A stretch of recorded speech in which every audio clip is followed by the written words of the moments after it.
atu i lo tunu pele Samoa malo le flau. Malei fu me foi tae au malo mfaftea i le tua no le ola. Ia wai lei seisi faiso no loto pe ana so o le moe ma le oti. E u toi whangua i tātou le tua i nei tae a fau. Ia ai asi e manu oru mfaftea ma tāpo ia le tātou tumasili le langi. Ona o lana whasoa e ala i le ola. whawhelo ia tuai ma le nganga whiwhil nei o nanga o le tautua lava le nei o Global Kingdom TV tautua tuai le ngata molo tātou tunu ai whapewho i tātou motua oi te nane langi mai lātou uma o whaafonga mai i penga te whailangi kia lava o e whaafonga mai ai ma lol folau ma lol soifua ia malo maua pe o le ingo aipu o le te maitai i le nei tai a fou. O le nei tai ao stai au whaapitoa i ni foi au nanga. Mai ua saungi e foi muta pena le nei whasoa. He moli e tuai e le ngata o lofa moli pō. A o lofa anga e le uma o le nei tautua Global Kingdom TV molo tātou tunu Samoa. Ua tātou taunu mai le whamana tuina o le aso te mā isi o tātou tunu. Ia e manatu le tautua le nei ma le o nanga le nei le whatau teinga le sunga i le o te yulu, le sunga ia Mike e avatu se whasoa. Moli e toi aro whaanga le o nanga mo te mā malawa, te mā o ainga, te mā o ngā luenga, te mā o nuu. Ia meise o tātou te masili o i le langi le tau on ave i eis whaftai o no le soifua ma le ola o tātou te mā. Ia mana e fwoi lal nei apu noa, le u tātou mōsia lao, ia e whatangaina i fwoi lo vai, e watuaisi na fisosani pupu lava o se whamanuianga ma lo whaanga moli atu mo te mā uma a o whaafonga mai. Lau whionga le tapau whaasina leo malu le malo ai tenen foil te mai tai pālemia ma le kapeneta si o tātou malo ona i tu malo te tasi ia e le mwhai le whaangaloina e pe ia foi o Tanielu sisi le whaamalama ia mawaa i atu i Jerusalema. Tātou saunia se talo amtai tātou whasoa. Lo mātou te masili o lo i le langi. Te mā oe o te ngata teito tasi. O le te mā oe o ainga, o le te mā oe o malo, o le te mā oe o e kalesia ma whapotu kutonga uma. Le mwhai on tu ina i lalo le vi inga te mā o le lolangi e whiesi atu sa mātou whaafutai e whaaya e mwhaia ea i lau fio ona o lau whaasopa ia. Wai au mai ei le ola mau ai e mātou leola ia ma mātou ngā lulu ai e tautu atu lo malo. Mātou te mantua te mauma si o mātou tunu, mai se lava nai te mā whātau tulia i mauta ngase i o i ai lo ao olofa ma whamalolo ma whaola ma whatulai. Te mai ato seu tafunai, si whaltua i apalepa, ai mai se sos te mā o whengai ma ngase i nei tai ao. Whamanuianga fo ia e whamanuia toa i nei tautua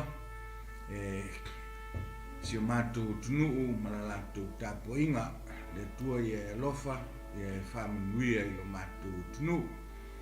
Ma la watu lea o nei aso ma la visinga la fo i atu i o ao si i e lofa whamanuia i a i mātou umate i tōtasi e whapitoa na i o mātou te mā. Ia ala mātou wala au lea so soni mai i le whasoa, so soni fo i le whafonga, ina i a mātou tau fo i le ngona, lau siu fonga e ala i lau upu i nei tai au. Tele so vi inga te mā, o na lau suafa Jesu o mātou wole atuai. Amene. Ia, pe au na whaiatu o lofa mori pō, o lo whaanga i fia mori atu mai whaafelo i tuai ma le nganga whiwhia nei au nanga i lau whaafonganga Samoa, mai se lava i la tū o lo i tunu mamao, whia lava e te maua mai ai nei whaasalonga, ia e whatalofa ma whaafelo i atu le onga Global Kingdom TV i a te oe i nei tai au. O le aso sa nei e whamana tuaile aso te mai si o tātou tunu. Me o manatu leo o nanga e watu sa mātou sao. fai ma whamanuianga i nai o tātou ta mau malawa. I foi o na 𝚟𝚑𝚍𝚎𝚘. Ia o lo ta oto o tātou foi tū ma tātou wanga. Pe e whawai whengainga. Ia meise o tapu ma tua oi. Ua uma na whata oto whengainga. Ua uma na whata oto tapu. Ai wai e foi ma tua oi. Ni te whatu tūla whanuina le wata puia. O tapu ma whengainga. O le au le talanoa i tapu ma whengainga i le wālu tangata ma le langi. Wālu tangata ma lona sio manga. O le wālu tangata i a te ia lava. Ai taun whaiatu se whasoa i le wālu tangata ia maisi fo i tangata. O isi la tangata e a whiai e tātou matua. E a whiai e tātou o. E a whiai tangata ese. Ia, ai usi mai le whaafonga. Pe unau whaiatu umo na whaataoto le tua oi. Ia i le tua oi o matua ma whanau. Ta mamalo na tali tina ma sia na tamatene. Ia i tua oi o le tamamalo na tua fine. O le tua oi o matua ma whanau.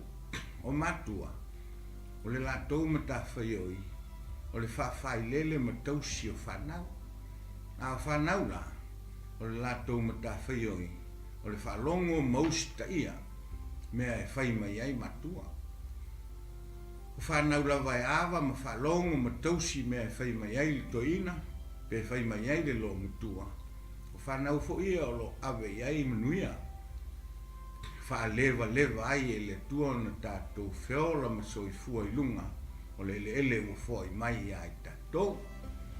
Ia e ono ni aso le aso whapitoa mo te maa. E ai le manatu ma le tāo whinga i le tātou lava atunu pe i tolu ata mai ave i ai le whamomua. O le te maa o le ainga. O le te maa o le nuu po le tuua. Ia ma le te maa whale nganga. E fia whao popo le au nanga se te maa e wha i ai te maa.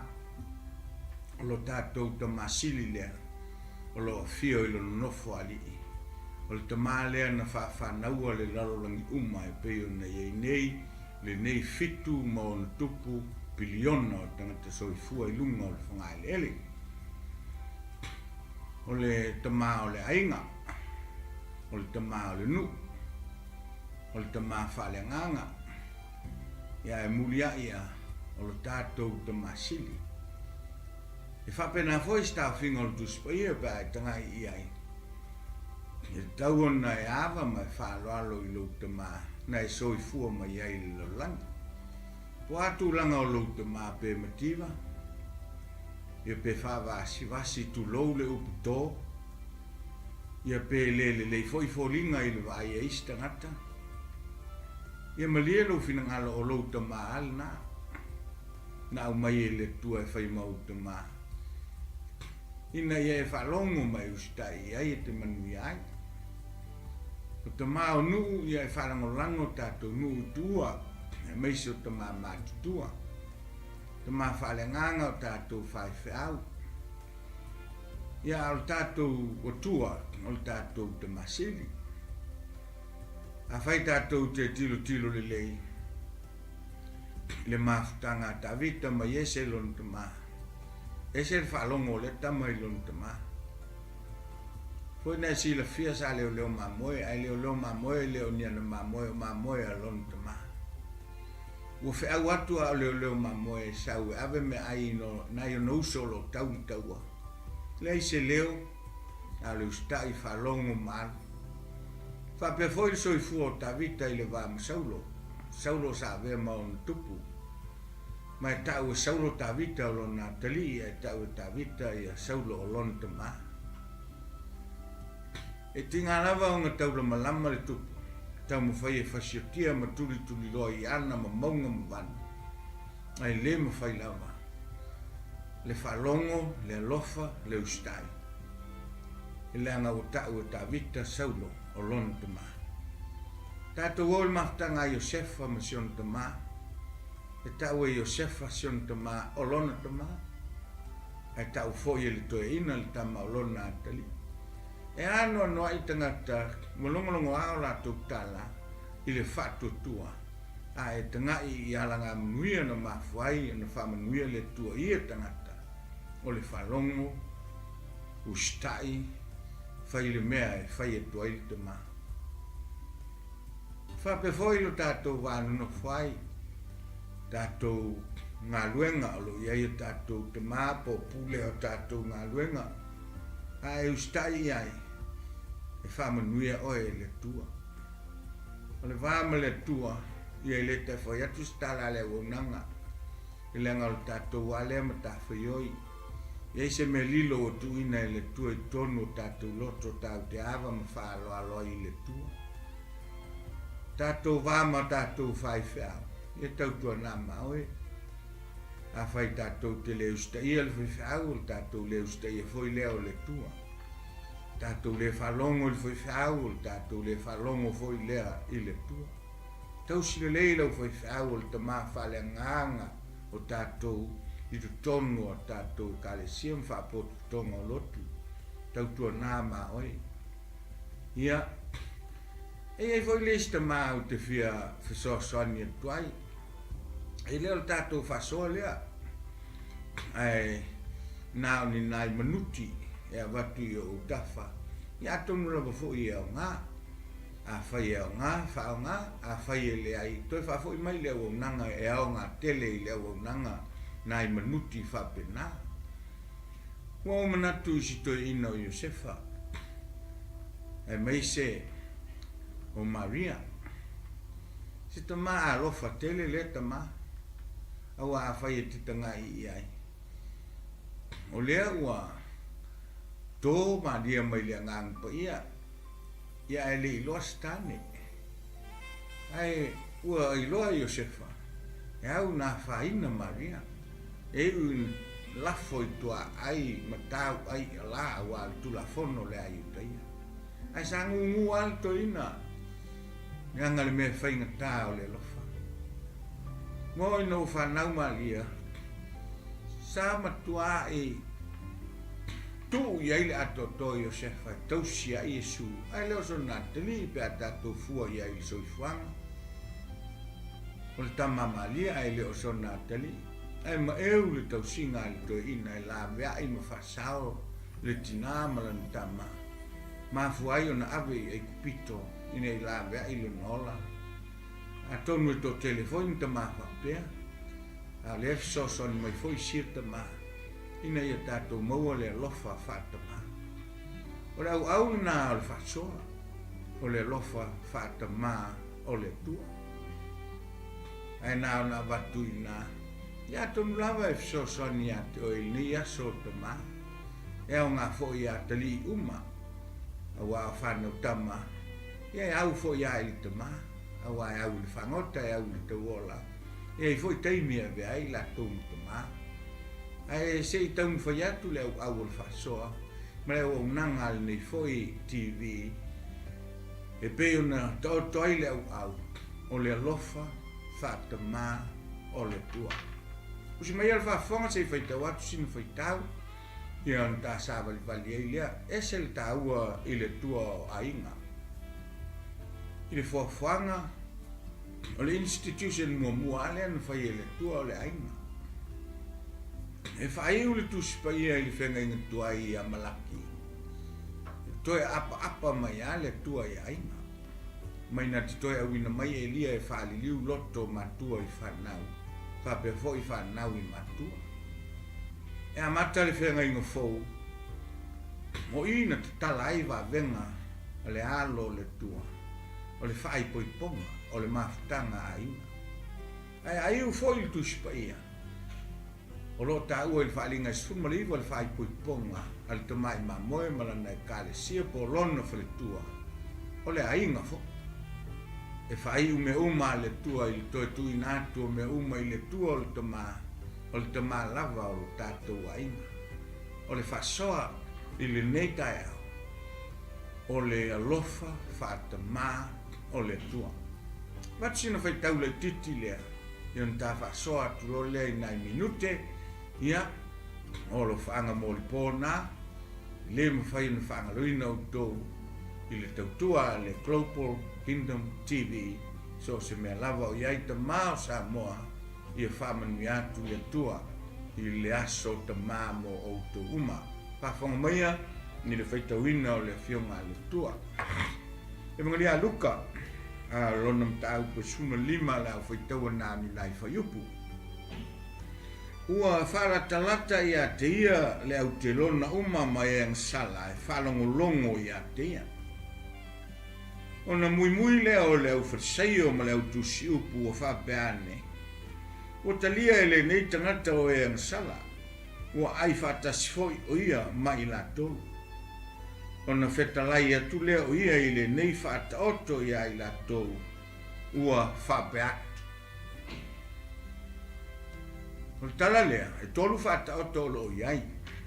Whataoto mua le whataoto i le mamoen se. Whataoto lo na lua o le whataoto i stina fo isia na le iloa na tupe. Na tutu leo la na sulu o lama e su e ai. Na ua maua le mamoe whafuata ma le oli. Na ua maua le tupe wa ala au o le lo matua whaile ainga o na ua maua le oli. Al tala e whai u iai. O le tala istoe ina. Masiana whanau e tō lua. O le tala lea e whia moli e tuai, le lofa whata maa o le tua. O le lofa whata maa o le tua, o le atangia i, a wa e tō tele i la tō e manatu, o le au le tala lea, o le wii. Tainane, o lo iai foi le tasi wa enga, a wa e ono whesilingia le ulumutua. A wai la le ulumutua. O lea maftia le wi mso on fai le wi. Lea se me ngole i fai ngole wi. Ai le o mfai na fsilingia e tatou. Ai po ai la le ulumutua. Ona manatulo leo tangata o le au la tala o le wi. Peitai.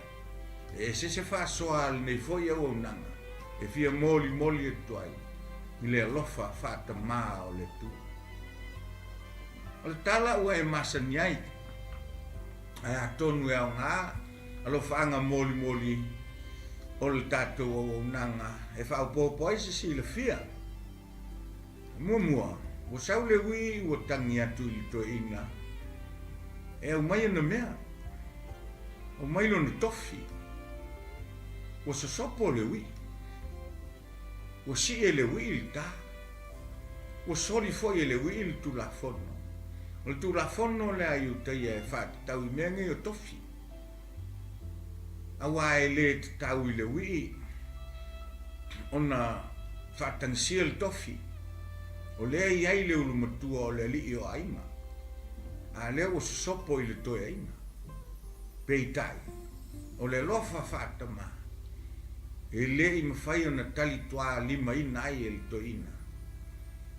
Le tangi mai e siona tali i le titi. O le tala la le tusi pe ae whaitau. Whai mai. Ua mafua o na whai whata oto ia. O na o le muinga leana au whaitau o tua i le amtanga. Tilo mai le au whaseo ma le au tusi upu. Ua ai whata siatu i e suma tangatang sala. Na mui lea. O le lato muinga ma le whai upu na mafuai o na si mai whata oto lea. E atangi ai le au nanga i tai au nei. I le alofa whata maa o le tua. Ua vai o le mafuanga na whai e sul whata oto. Na mafua o na whai o na le mui. Mafua o na whai o na le malamalama. Mafua o na whai o na le alofa. A le ala moli atu le tala. Ia le alofa whata maa o le tua. E whai masao le waunanga e whamanui atu ai lau tō waso o ta maa. Whai mai le tala. O na wae lua lea e le toia ina ana mea. I o na tali e to lua. Sila tatou e lofa whata maa. Ua wae lua e le toia ina ana mea. I o na tali e to lua. Ma fau loto la titi ai ai. A fai ua vai lua il to ina na mea o lona winga. Afa le wi, afa le ulumatua. A la me le to il to ina. le se mea ia amo I fea le mea o le ua vae lua long tofi ona ave leo le isi afa I le isi tama ave le isi afa I le isi tama a le ua nofo ua le aise mea talo fai e ui ai le sosopo o le tamaititi a sa tali malu e le toina o le alofa faatama le mawhai ona tali tuali maina ai ave iei le mea na tangi mai ai o le la ua avatu nei o na alu leo le tamaititi so ona whaalu vale e le ngata ua matangare sua fo le toeina ai ua whaalu vale le tamao ainga ma le oa ma le tofi ai o le mea sili ona le manuia e whaalu vale I whawhine talitane se vai le mea le wha mau mau I tofi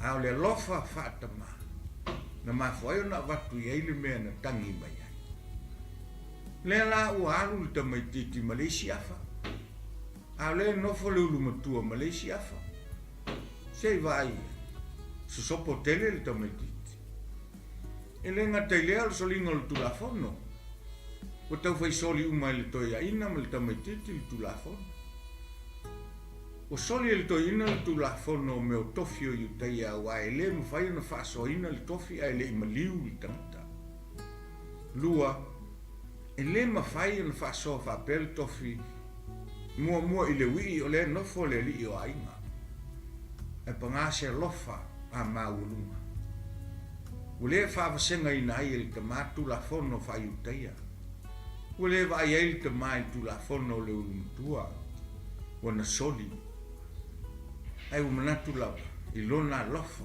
whatama sei whaamalie le mana onga o lona te o le wa alu le tamaititi ai nofo le toina le aise tofi e le ngata le aise tofi ai o le aise mamalu ia mamalu o le ufa matanga I tamaititi swafa ai maise o le aina talo fai stoia ina ai wata ngā o le tualufa wata ngā o le tualufa a tato o I le si tamaititi o na foi e tilo ai le te leo le alufa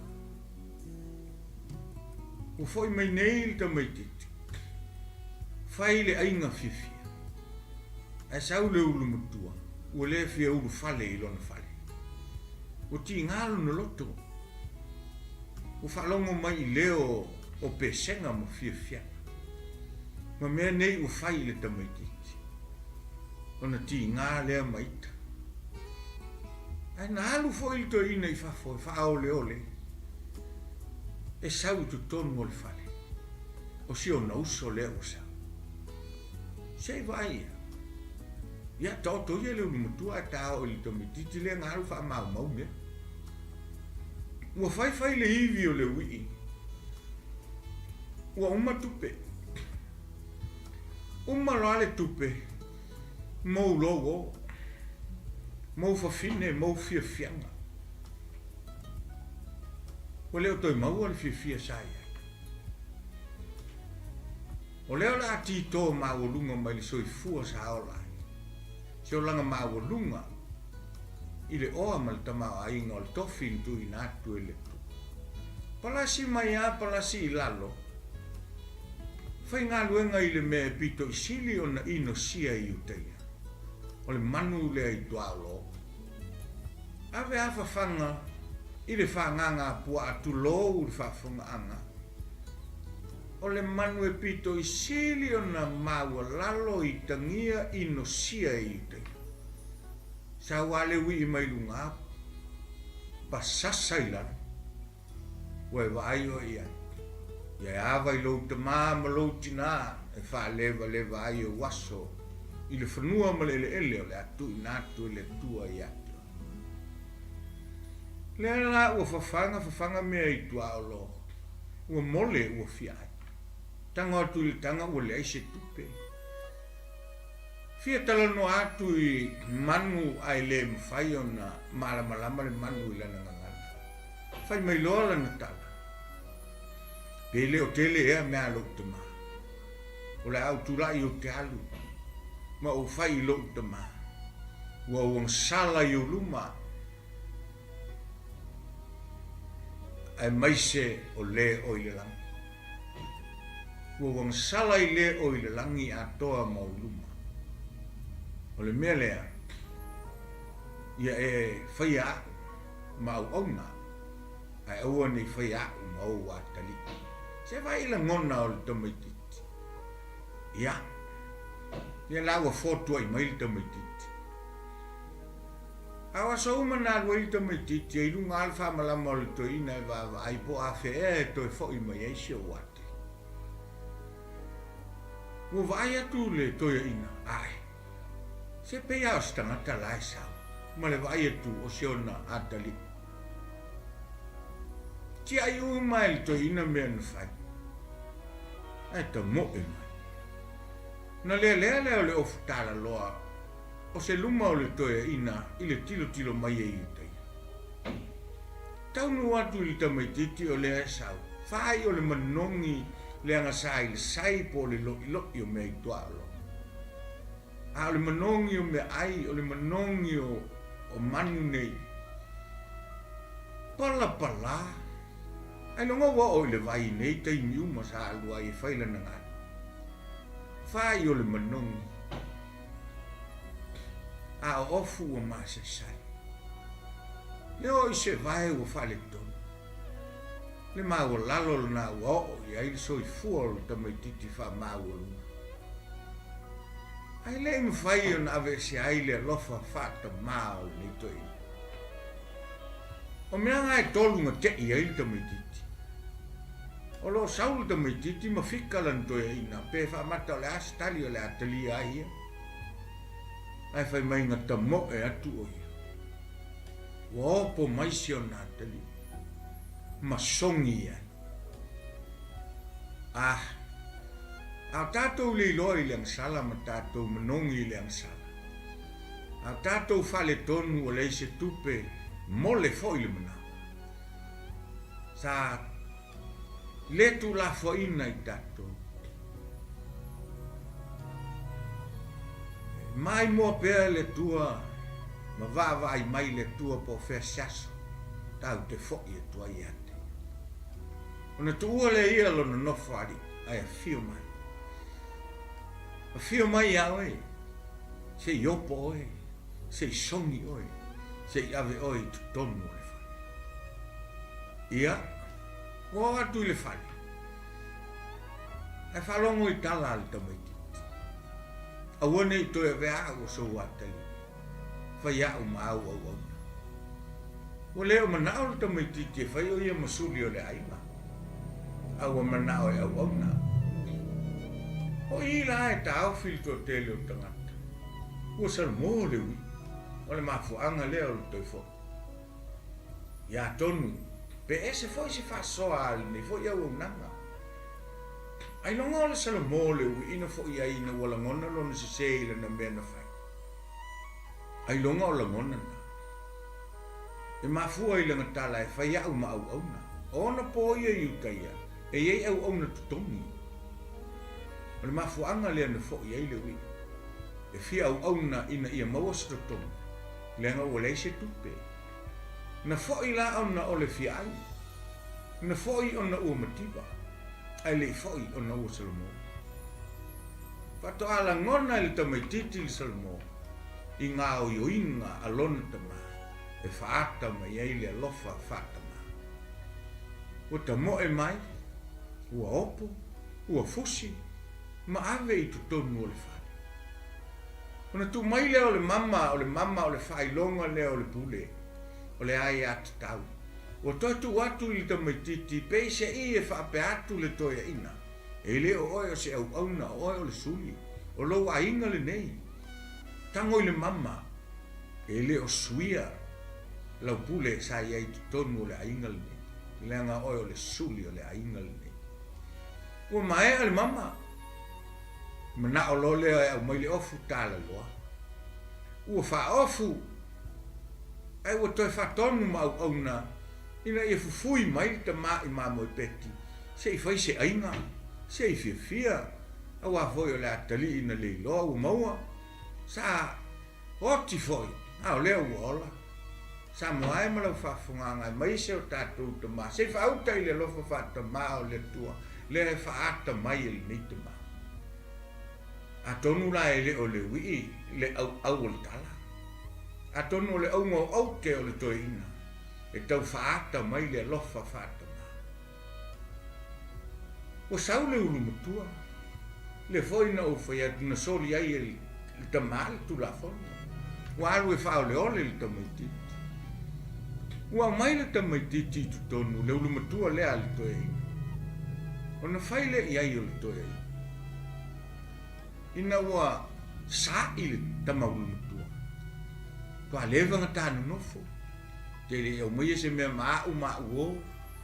A leo saulo watali sa wha mau au mea.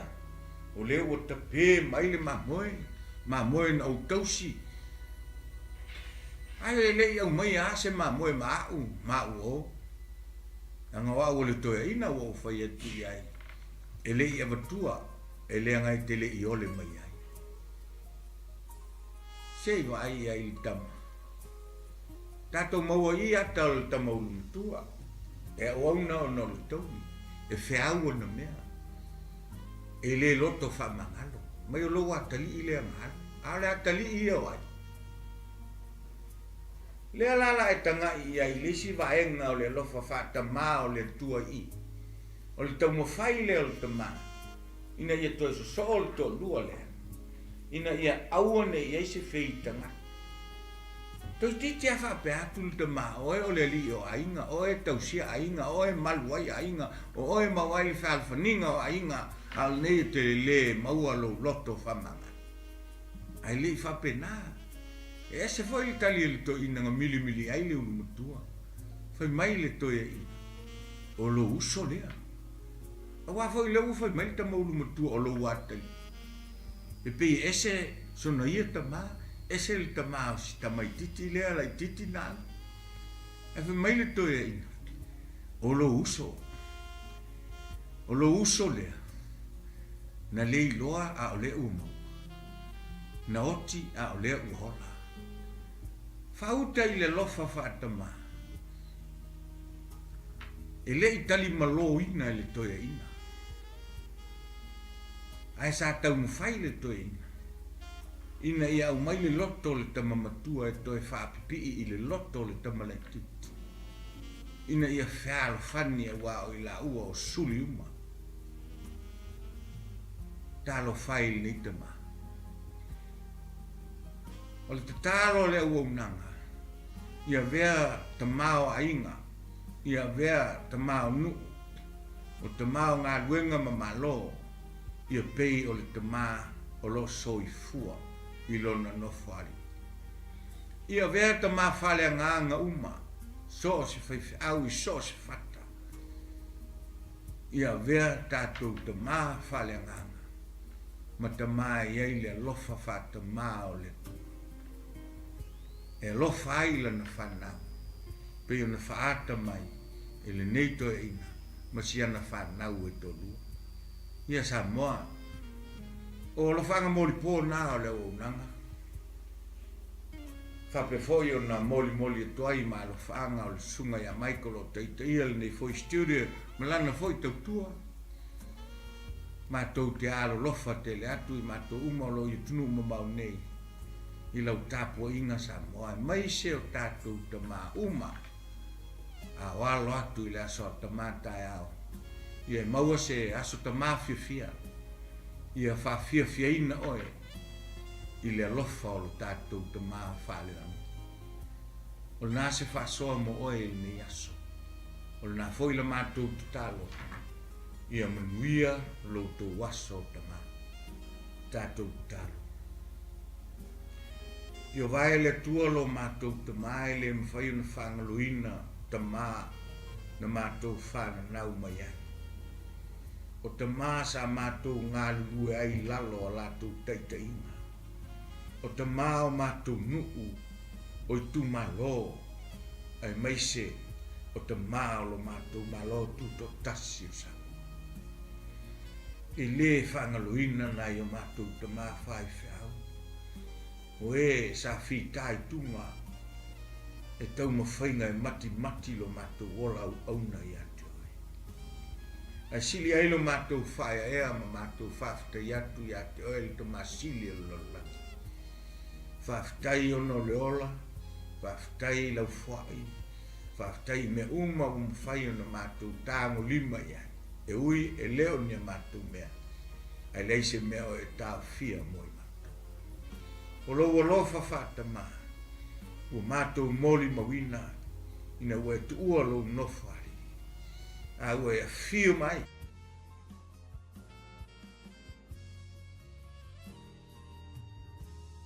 Tangata ang sala o tau le ai lo suafa. Tangata ang sala o ave sea lo malu.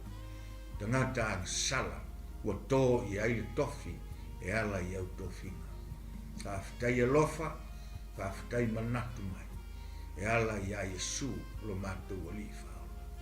Ua e fio mai ua e opo i lau tangata na whai. Ua e songi i lau tangata na whai. E ui ona e lele manongi lau fio. Le manongi o le ansa. E ui le whale tonu o mātou la ei ma lava lava. Ai le mwhai mtui na ai lo alofa whata. Pale ia oi le viinga tu maule mamalu i lo nofwali. Tu maule sili lo swafa. O wa le tua oi o tua. O le li oi o li. O le tama oi o tama. La to uma e le o yain tama. La to foi wa amia e la o fio tama. Ma to te whata ma atu i ate oi. Tu maule viinga i ate. Mātou walau lea wha mangalo i mātou ai wha muira i mātou tunu. Nio mātou whale tonu, ma nio mātou se, mātou te suru whai atu.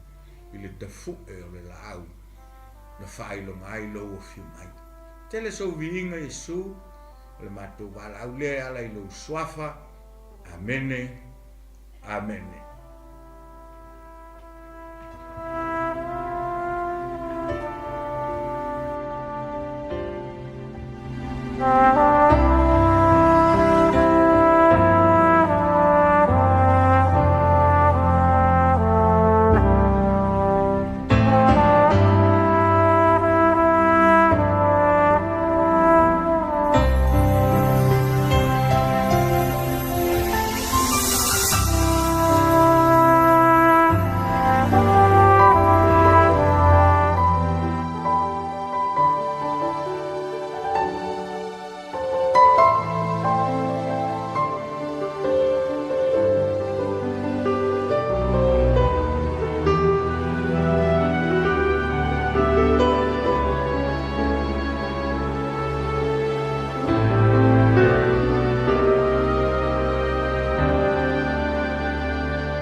𝚟𝚒𝚙𝚎𝚑 e o Yesu ua e vai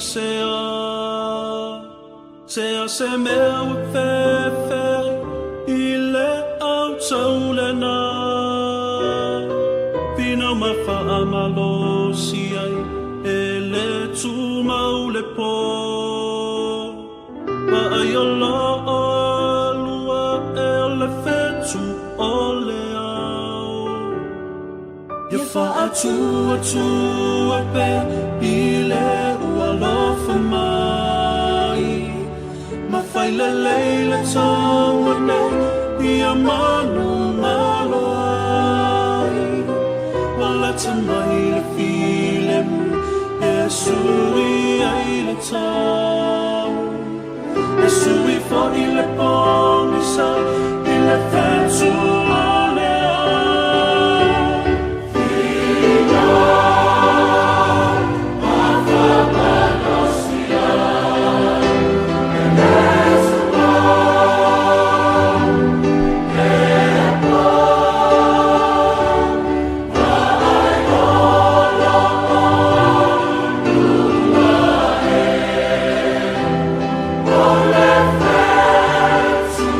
Oh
Falava, Shalom. It is with great joy that we invite you to join the Global Kingdom TV channel's first ever trip to God's Holy Land, the land of miracles, the land of Israel, the land of the Bible.